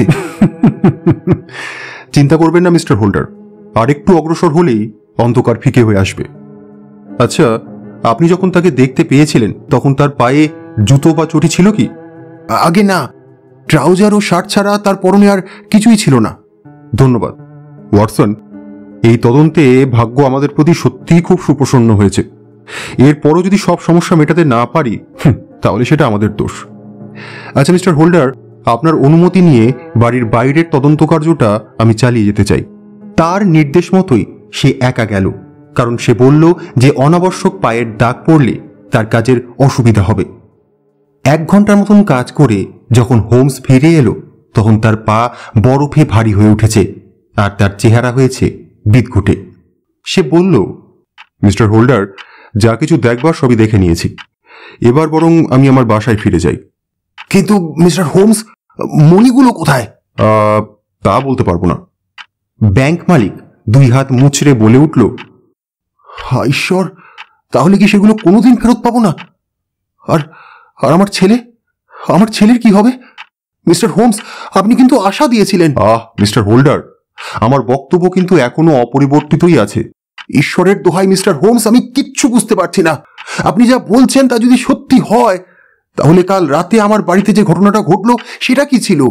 দেখুন, কাল সকালে 9টা থেকে 10টার মধ্যে যদি আমার বেকার স্ট্রিটের বাসায় আসেন তাহলে ব্যাপারটা খোলসা করবার যথাসাধ্য চেষ্টা করব। আচ্ছা, আপনি বলেছিলেন যে মণিগুলো ফিরিয়ে দেব এই শর্তে আপনি আমাকে একটা সাদা চেক দেবেন এবং তাতে টাকার অঙ্ক কি বসবে তার কোনো সীমা আপনি নির্দেশ করবেন না। কথাটা আপনার মনে আছে তো? মনে আছে মিস্টার হোমস। ওগুলো ফিরে পেতে আমি আমার যথাসর্বস্ব দিতে রাজি আছি। ঠিক আছে, খুব ভালো কথা। তাহলে একটা চেষ্টা করে দেখা যাক। মিস্টার হোল্ডার, আপাতত বিদায়। অবশ্য সন্ধ্যার আগেই আরেকবার এখানে আসতেও পারি। আমি বুঝতে পারছিলাম যে এই ব্যাপারে আমার বন্ধু মনস্থির করে ফেলেছে, কিন্তু তার সিদ্ধান্তগুলো যে কি তা আমি কল্পনাও করতে পারছিলাম না। বাসায় ফিরবার পথে কথাটা বার কয়েক তুলতে চেষ্টা করলাম, কিন্তু প্রতিবারই সে অন্য প্রসঙ্গে চলে গেল। আমি হতাশ হয়ে হাল ছেড়ে দিলাম। আমাদের ঘরে যখন আবার ফিরে এলাম তখন 3টেও বাজেনি। সে তাড়াতাড়ি তার ঘরে চলে গেল এবং কয়েক মিনিটের মধ্যেই একটা ভবগুড়ের ছদ্মবেশে ফিরে এলো। তখন তার জামার কলার তোলা, পরনে চকচকে কোট, লাল গলাবন্ধ এবং ছেঁড়া জুতো। ভবগুড়ের একেবারে পাক্কা নিদর্শন। অগ্নিকুণ্ডের উপরকার আয়নায় নিজেকে দেখে নিয়ে সে বলল, মনে হচ্ছে এটি হবে। তুমি সঙ্গে থাকলে ভালোই হতো ওয়াটসন, কিন্তু তা তো আর হবে না। বুঝলে ভাই, হয় ঠিক পথেই যাচ্ছি, নয়তো সবই আলেয়ার অনুসরণ হবে। যাকে দেখা যাক কোনটা ঠিক হয়। ওয়াটসন, আশা করছি কয়েক ঘন্টার মধ্যে ফিরে আসতে পারবো, তুমি অপেক্ষা করো। এই কথা বলে সাইডবোর্ডের উপর থেকে 1 টুকরো গোমাংস কেটে নিয়ে 2 টুকরো রুটির মধ্যে ফেলে সেটাকে স্যান্ডউইচ বানিয়ে পকেটে ঢুকিয়ে সে তার অভিযানে বেরিয়ে গেল।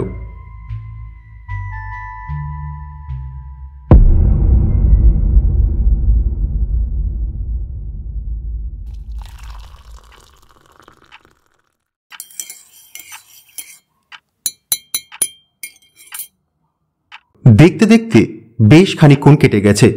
সবে চা পর্ব শেষ করেছি এমন সময় ইলাস্টিক লাগানো একটা জুতো হাতে ঝুলিয়ে হোমস ফিরে এলো। দেখে মনে হলো বেশ খোশমেজাজে আছে। জুতোটাকে এক কোণে ছুঁড়ে ফেলে দিয়ে সে 1 কাপ চা খেলো, তারপর বলল, এখান দিয়ে যাচ্ছিলাম ওয়াটসন, তাই ঢুকে পড়লাম। এখনই আবার চলে যাব। সে কি, কোথায়? ওয়েস্ট এন্ডের অপর দিকে। আচ্ছা শোনো, ফিরতে দেরি হতে পারে, বেশি দেরি হলে আমার জন্য বসে থেকো না যেন। ঠিক আছে, কিন্তু কাজ কেমন চলছে? এই কোনো রকমে চলছে, অভিযোগ করার মতন কিছু পাইনি। এখান থেকে বেরিয়ে স্ট্রেথামে গিয়েছিলাম, তবে মিস্টার হোল্ডারের বাড়িতে নয়।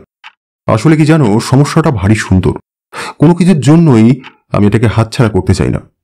যাকে এখানে বসে গল্প করলে তো চলবে না, তবে তার আগে এই বাজে পোশাকগুলো ছাড়তে হবে আর আমার সম্মানিত ব্যক্তিত্বে ফিরে যেতে হবে। বুঝতে পারলাম যে কথায় যতটুকু ধরা পড়েছে তার খুশি হবার কারণটা তার চাইতে অনেক বেশি শক্তিশালী। তার চোখ দুটো তখন মিটমিট করছে, বিবর্ণ গালে যেন রঙের ছোঁয়া লেগেছে।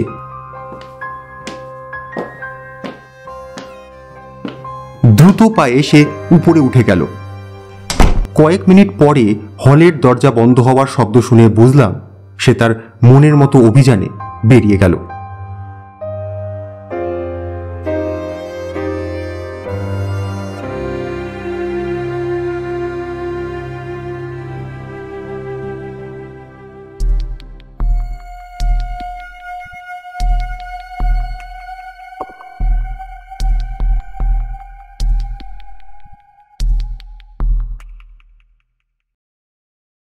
মধ্যরাত্রি পর্যন্ত তার জন্য অপেক্ষা করলাম, কিন্তু তার ফিরবার কোনো চিহ্ন নেই। শেষ পর্যন্ত আমার ঘরে শুতে চলে গেলাম। আমি জানি যে কোনো কাজে লেগে পড়লে দিনের পর দিন বাইরে কাটানো তার পক্ষে নতুন কিছু নয়, তাই তার এই বিলম্বে আমি বিস্মিত হইনি। কত রাত্রে সে এসেছিল তা আমি জানি না, কিন্তু পরদিন সকালে যখন প্রাতরাশের জন্য নিচে নামলাম, দেখি এক হাতে এক পেয়ালা কফি আর অন্য হাতে খবরের কাগজ নিয়ে হোমস বসে আছে। কি চেহারায় কি পোশাকে, একেবারেই ঝকঝকে তকতকে। আমাকে দেখে সে বলল, আরে ওয়াটসন, যে তোমাকে ছাড়াই শুরু করে দিয়েছি বলে ক্ষমা করো, কিন্তু তোমার নিশ্চয়ই মনে আছে যে আমাদের মক্কেল আজ সকালেই আসবে। তাই তো, আর এখন তো 9টাও বেজে গেছে, আর একটা ঘন্টার শব্দ শুনলাম। হোমস, এই লোক যদি তিনি হন তাহলে আমি আশ্চর্য হব না। সত্যি সত্যি আমাদের বন্ধু সেই ব্যাংক মালিক ঘরে এসে ঢুকলেন। তার পরিবর্তন দেখে আমি মর্মাহত হলাম। তার চওড়া এবং শক্তকরণের মুখটা একেবারে চুপসে ঝুলে পড়েছে। মনে হলো চুল যেন আরো বেশি সাদা হয়ে গেছে।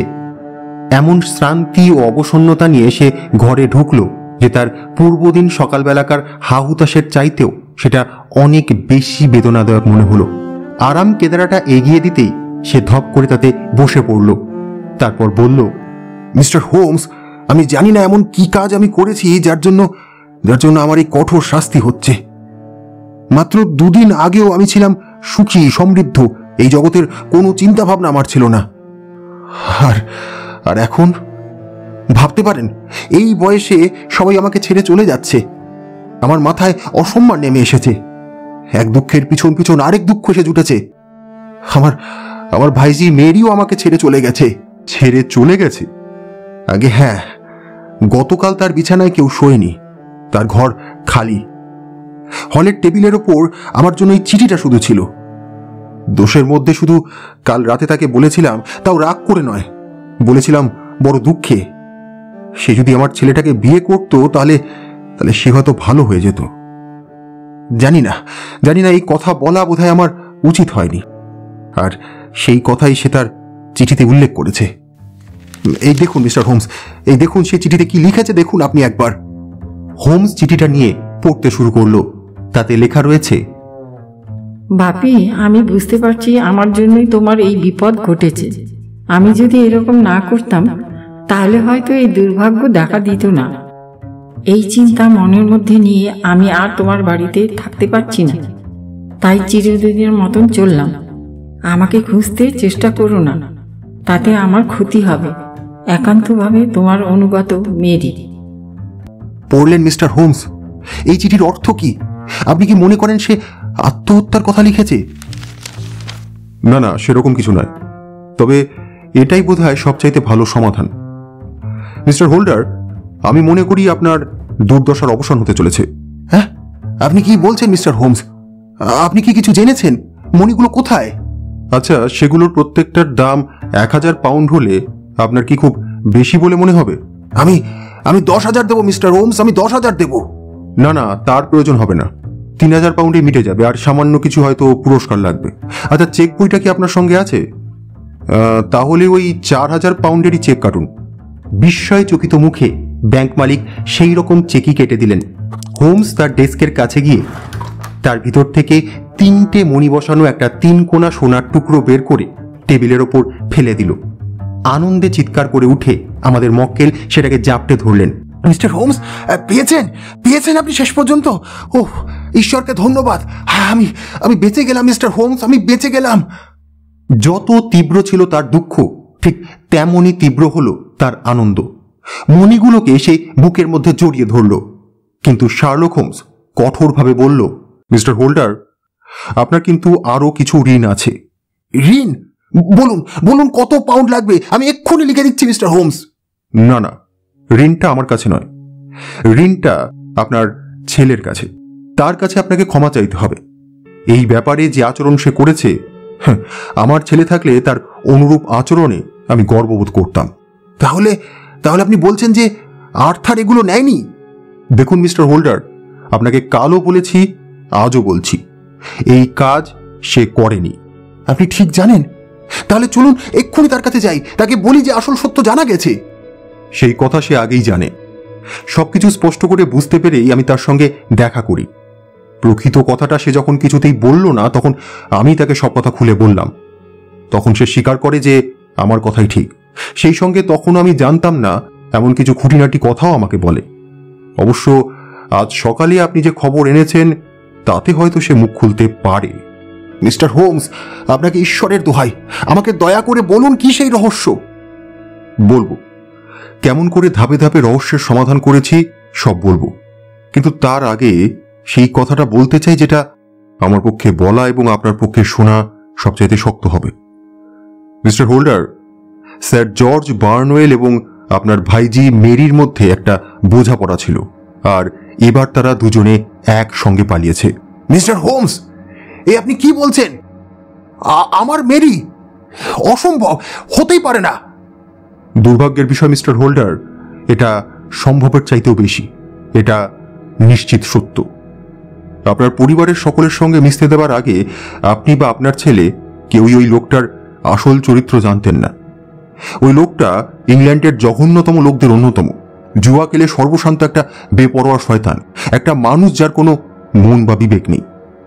আপনার ভাইজি এই ধরনের লোক কখনো দেখেনি, তাই সে যখন তার কাছে আনুগত্যের কথা বলল, যে কথা এর আগে সে আরো অনেককেই বলেছে, তখন আপনার ভাইজি এই ভেবে গর্ববোধ করলো যে সেই প্রথম মেয়ে যে তার অন্তরকে ছুঁতে পেরেছে।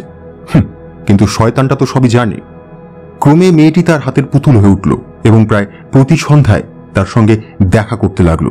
ছাইয়ের মতো সাদা মুখে ব্যাংক মালিক চেঁচিয়ে উঠে বলল, না না মিস্টার হোমস, আপনার কোথাও ভুল হচ্ছে। আমি এ কথা বিশ্বাস করতে পারি না, আমি এ কথা বিশ্বাস করব না। তাহলে সেই রাত্রে আপনার বাড়িতে কি ঘটেছিল শুনুন।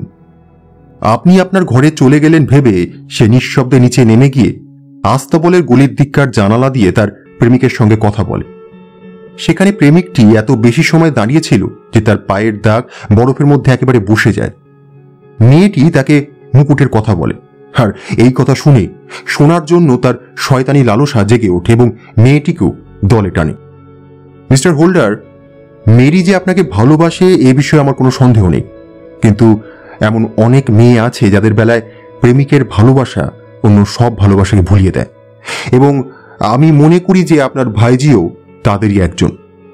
কি করতে হবে না হবে সব কথা শুনে নেবার আগেই আপনাকে নিচে নামতে দেখে সে তাড়াতাড়ি জানালাটা বন্ধ করে দেয় এবং একজন পরিচারিকার কাঠের পাওয়ালা প্রেমিকের কাছে অভিসারে যাওয়ার কথাও বলে। অবশ্য ওই কথাটাও সর্বৈব সত্য।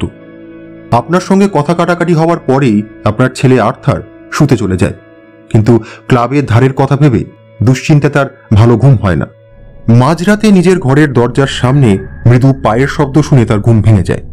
উঠে বাইরে তাকিয়ে সবিস্ময়ে দেখে যে তার বোন মেরি পা টিপে টিপে এগিয়ে চলেছে, আর চেষ্টায় সে আপনার ড্রেসিং রুমের ভিতরে অদৃশ্য হয়ে যায়। বিস্ময়ে পাথর হয়ে ছেলেটা গায়ে কিছু জড়িয়ে ব্যাপারটা দেখবার জন্য অন্ধকারই অপেক্ষা করতে থাকে। ইতিমধ্যে মেয়েটি ঘর থেকে বেরিয়ে এলে প্যাসেজের আলোয় আপনার ছেলে দেখতে পেল যে বহুমূল্যবান মুকুটটা তার হাতে রয়েছে। তারপর মেরি সিঁড়ি দিয়ে নিচে নেমে গেল। আপনার ছেলে সভয়ে ছুটে গিয়ে আপনার দরজার নিকটবর্তী পর্দার আড়ালে লুকিয়ে পড়ে। সেখান থেকে নিচের হলে কি ঘটছে না ঘটছে সবকিছু দেখা যায়। সে দেখল মেরি নিঃশব্দে জানালা খুলে অন্ধকারে অপেক্ষমান একজনের হাতে মুকুটটা তুলে দিল। তারপর জানালাটা পুনরায় বন্ধ করে যেখানে আর্থার পর্দার আড়ালে লুকিয়েছিল তার পাশ দিয়েই দ্রুত পায়ে নিজের ঘরে ফিরে গেল। আপনার ছেলে আপনার ওই ভাইজিকে ভালোবাসত, তাই তার এই ভয়ঙ্কর স্বরূপ উদ্ঘাটিত হবার ভয়ে এতক্ষণ সে কিছুই করতে পারেনি। কিন্তু যে মুহূর্তে মেয়েটি অদৃশ্য হয়ে গেল তখন সে বুঝতে পারল আপনার পক্ষে কি মর্মান্তিক দুর্ভাগ্যের সূচনা হতে চলেছে এবং এর প্রতিবিধান করা কত দূর গুরুত্বপূর্ণ। সঙ্গে সঙ্গে যে অবস্থায় সে ছিল সেই অবস্থায় খালি পায়ে ছুটে নিচে গেল এবং জানালাটা খুলে লাফিয়ে বরফের ওপর পড়ে গলি ধরে ছুটতে লাগলো। চাঁদের আলোয় একটা ছায়ামূর্তি তার চোখে পড়ল। স্যার জর্জ বার্নওয়েল পালাবার চেষ্টা করলো, কিন্তু আর্থার তাকে ধরে ফেলল। দুজনের মধ্যে লড়াই শুরু হলো। মুকুটের একদিকটা আপনার ছেলের হাতে আর অপর দিকটা প্রতিপক্ষের হাতে। ধস্তাধস্তির সময় আপনার ছেলে স্যার জর্জকে আঘাত করে এবং তার চোখের উপরটা কেটে যায়। আর ঠিক এমন সময় হঠাৎ একটা শব্দ হয় এবং মুকুটটা আপনার ছেলের হাতে এসে যায়। তৎক্ষণাৎ সে ছুটতে থাকে ঘরের দিকে। তারপর ঘরে পৌঁছে জানালা বন্ধ করে উপরে উঠে আপনার ঘরে ঢোকে। তখনই তার চোখে পড়ে যে ধস্তাধস্তিতে মুকুটটা দুমড়ে গেছে এবং সে সেটাকে সোজা করতে চেষ্টা করতে থাকে। আর ঠিক সেই সময় আপনি ঘটনাস্থলে উপনীত হন।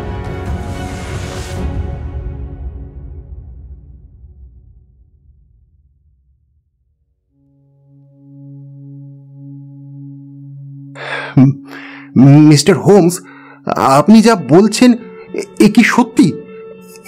এও কি সম্ভব? সম্ভবের থেকেও অনেক বেশি মিস্টার হোল্ডার। সেই মুহূর্তে যখন সে আপনার কাছ থেকে সাদর ধন্যবাদ আশা করছিল তখন আপনি তাকে গালাগালি করায় স্বভাবতই তার রাগ হয়। অন্যদিকে মেরিকে হাতে নাতে ধরিয়ে না দিয়ে আপনাকে সব কথা খুলে বলাও যায় না। যদিও তার কাছ থেকে তখন মেয়েটির আর কোনো সহানুভূতি প্রাপ্য নয়, তথাপি মহান উদারতার পরিচয় দিয়ে সে তার কীর্তি গোপনই রাখল। মিস্টার হোল্ডার বললেন, তাই বুঝি মুকুটটা দেখেই মেরি আর্তনাদ করে মূর্ছা গেছিল? ঈশ্বর, আমি এত মূর্খ! ছেলেটা তো 5 মিনিটের জন্য বাইরে যেতে চেয়েছিল। হয়তো খুঁজে দেখতে চেয়েছিল যে ঝগড়ার জায়গায় হারানো টুকরোটা পড়ে আছে কিনা। আর আমি কিনা নিষ্ঠুরভাবে তাকে ভুল বুঝলাম। ভুল তো আপনার হয়েছে মিস্টার হোল্ডার। যাই হোক, আপনার বাড়িতে পৌঁছে প্রথমেই আমি চারিদিকটা ভালো করে দেখতে গিয়েছিলাম বরফের ওপর কোনো পায়ের চিহ্ন পাওয়া যায় কিনা। আমি জানতাম আগের রাত থেকে নতুন করে বরফ পড়েনি এবং এত বেশি ঠান্ডা পড়েছে যে চিহ্নগুলো মুছেও যাবে না। ফেরিওয়ালাদের পথ দিয়ে হেঁটে দেখলাম সেখানে অনেক পায়ের ছাপ এলোমেলো হয়ে মিশে গেছে, কিন্তু তার ঠিক পরে রান্নাঘরের দরজার উপাশে অনেকগুলো পায়ের ছাপ দেখতে পেলাম। বুঝতে পারলাম একটি মেয়ে দাঁড়িয়ে একটি লোকের সঙ্গে কথা বলেছে। একদিকে একটা গোল ছাপ পড়ায় বোঝা গেল লোকটির একটি পা কাঠের। আরো বুঝতে পারলাম হঠাৎ তাদের আলোচনায় বাধা পড়েছিল, কারণ স্ত্রীলোকটি দ্রুত দরজার দিকে দৌড়ে গিয়েছে। তার আঙুলের গভীর দাগ আর গোড়ালির হালকা দাগই এর প্রমাণ, এবং কাঠের পা আরো কিছুক্ষণ অপেক্ষা করে চলে গিয়েছিল। তখনই আমি ভাবলাম আপনি যে পরিচারিকা ও তার প্রেমিকের কথা আমাকে বলেছিলেন এরা সম্ভবত তারাই। অনুসন্ধানে তা প্রমাণও হল। বাগানটা ঘুরে যেতে যেতে আরো কিছু বিক্ষিপ্ত পায়ের দাগ দেখলাম। মনে হলো সেগুলো পুলিশের পায়ের দাগ, কিন্তু যখন আস্তাবলের গলিতে পড়লাম তখনই দেখতে পেলাম আমার সম্মুখের বরফের ওপর লেখা রয়েছে একটি দীর্ঘ ও জটিল কাহিনী। দেখতে পেলাম সেখানে রয়েছে একটি বুট পরা লোকের দুজোড়া পায়ের ছাপ। সানন্দে লক্ষ্য করলাম একটি খালি পা লোকের দুজোড়া পায়ের ছাপও রয়েছে। আপনি যতটুকু আমাকে বলেছিলেন তা থেকেই সঙ্গে সঙ্গে আমার দৃঢ় প্রত্যয় হলো যে দ্বিতীয় দুজোড়া পায়ের ছাপ আপনার ছেলের। প্রথমজন দুদিকটাই হেঁটেছে, কিন্তু দ্বিতীয়জন দ্রুত দৌড়েছে, এবং যেহেতু তার পায়ের ছাপগুলো কোথাও কোথাও বুটের ছাপের উপরে পড়েছে তাতে বোঝা যায় যে একজন অপরজনকে ধাওয়া করেছে। চিহ্নগুলোকে অনুসরণ করে দেখলাম সবগুলি হলঘরের জানালায় পৌঁছেছে এবং সেখানে অপেক্ষা করে করে বুটজোড়া বরফের মধ্যে একবারে বসে গিয়েছিল। সেখান থেকে শখানেক গজ দূরে গলির অপর প্রান্তে গেলাম। দেখলাম বুটজোড়া হঠাৎ ঘুরে দাঁড়িয়েছে, আর বরফের স্তূপ এমনভাবে এবড়ো খেবড়ো হয়েছে যেন লড়াই হয়েছে সেখানে কয়েক ফোঁটা রক্ত দেখতে পেলাম। বুঝলাম আমি ভুল করিনি। তারপর দেখলাম বুটজোড়া গলিপথ ধরে ছুটে গেছে এবং সেখানেও রক্তের দাগ রয়েছে। বোঝা গেল সেই লোকটি আহত হয়েছে। তারপর বড় রাস্তায় পৌঁছে দেখি ফুটপাত পরিষ্কার করা হয়েছে, কাজেই সেই সূত্রটার সেখানেই সমাপ্তি হলো।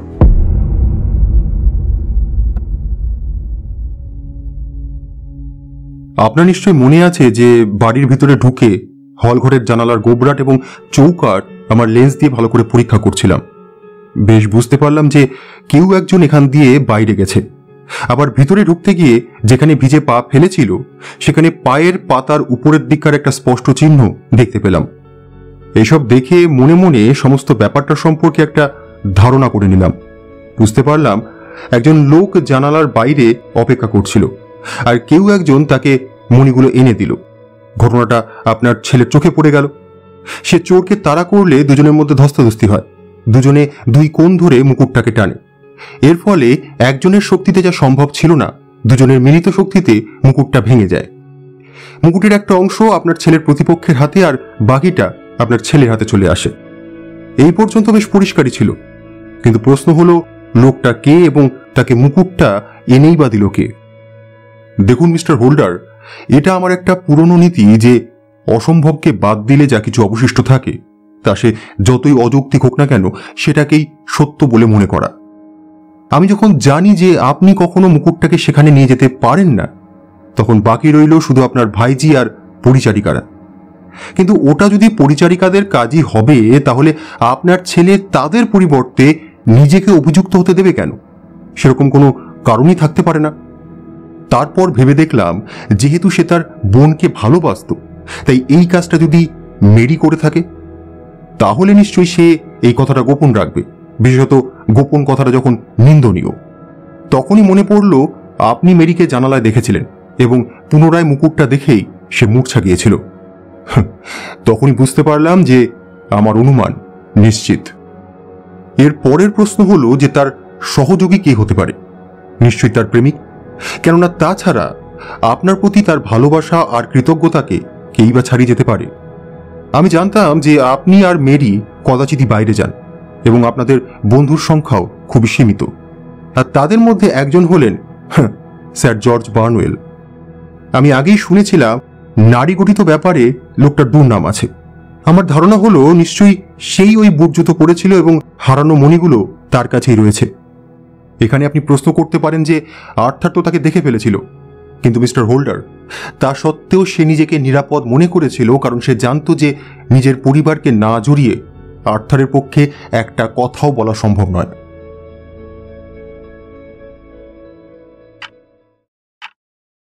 দেখুন, এরপরে আমি কি করতে পারি সেটা আপনিও বুঝতে পারছেন। একটা ভবঘুরে বাউন্ডুলে সেজে আমি স্যার জর্জের বাড়ি গেলাম এবং সেখানে তার খানসামার সঙ্গে আলাপ জমিয়ে জানতে পারলাম যে আগের রাতে তার মনিবের মাথায় আঘাত লেগেছিল।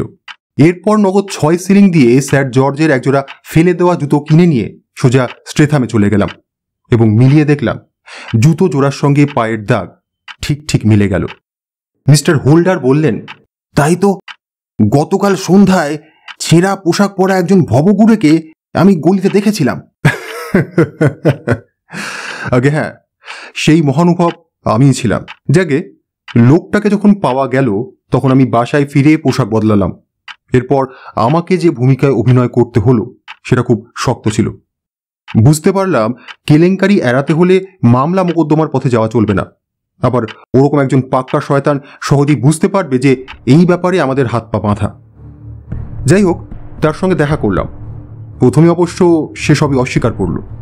সব ঘটনা যখন খুলে বললাম, সে তো একবারে গর্জে উঠে দেওয়াল থেকে একটা অস্ত্র হাতে নিল। আমি তাকে ঠিকই চিনতাম, তাই সে আঘাত করবার আগেই আমার পিস্তলের নল তার মাথায় ঠেকালাম। তখন গিয়ে সে একটু সিধে হলো।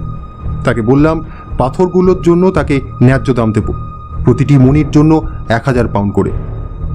আমার কথা শুনে সে সঙ্গে সঙ্গে দুঃখে ফেটে পড়ল।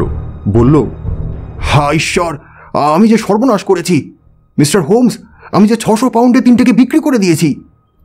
তখন তাকে মামলায় জড়াবো না এই প্রতিশ্রুতি দিয়ে যে লোক সেগুলো কিনেছিল তার ঠিকানা জোগাড় করলাম।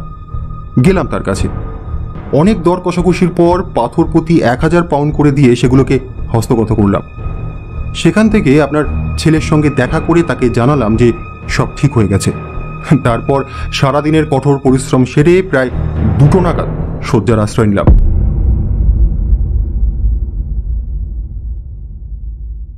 আসন ছেড়ে উঠে ব্যাংক মালিক বলল, মিস্টার হোমস, এই আজকের দিনে ইংল্যান্ডকে একটা মস্ত বড় প্রকাশ্য কেলেঙ্কারির হাত থেকে আপনি রক্ষা করেছেন। স্যার স্যার আপনাকে ধন্যবাদ জানাবার কোনো ভাষা আমার জানা নেই, কিন্তু আপনি যা করেছেন তারপরে আমিও অকৃতজ্ঞ হব না। এই যাবৎকাল আমি যা কিছু শুনেছি এই কেসে আপনার কৃতিত্ব সে সব কিছুকে ছাপিয়ে গেছে। আমি এক্ষুনি ছুটে যাব আমার ছেলের কাছে। তার প্রতি যে অবিচার করেছি তার জন্য ক্ষমা চেয়ে নেব। মেরি সম্পর্কে আপনি যা বললেন তাতে আমি মনে বড় ব্যথা পেয়েছি। আচ্ছা আচ্ছা আপনি কি জানেন সে এখন কোথায় আছে? হোমস বলল, না মিস্টার হোল্ডার, তবে একটা কথা কিন্তু সহজেই বলা যায় যে স্যার জর্জ বার্নওয়েল যেখানে আছে সেও সেখানেই আছে, আর আমি নিশ্চিত যে তার পাপের যথোপযুক্ত শাস্তি সে শীঘ্রই পাবে।